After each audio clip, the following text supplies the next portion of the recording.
15 de France, Calvin Gourgue s'est découvert une passion durant sa convalescence. Alors que ses partenaires peaufinent les derniers réglages avant de défier l'Italie à Villeneuve d'Ascq, Calvin Gourgue doit encore prendre son mal en patience.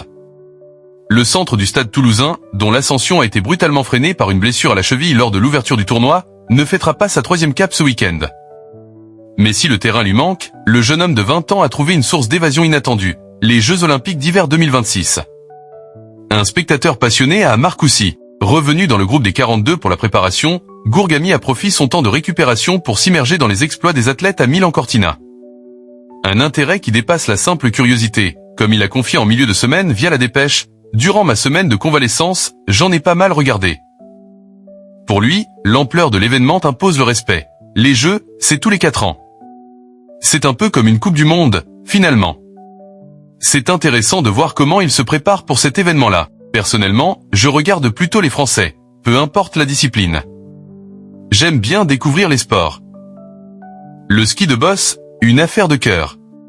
Si le Toulousain avoue une certaine méconnaissance technique pour certaines épreuves, même si je ne comprends pas grand-chose aux règles, aux notations, aux points etc., j'essaie de découvrir et on apprend pas mal de choses. Il s'est montré particulièrement pointu sur les bosses.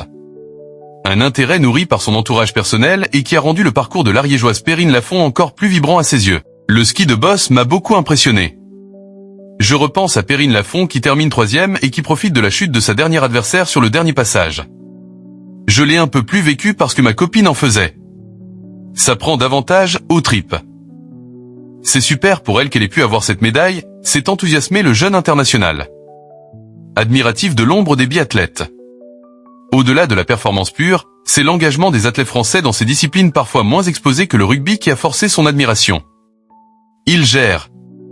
Ils sont très très bons. Il faut qu'on soit fier de ça parce que, même si ce n'est pas un sport très démocratisé, voire les sports les plus médiatisés, ils se préparent pendant 4 ans pour ces moments-là et il faut leur donner notre soutien. Moi, je me régale en tout cas.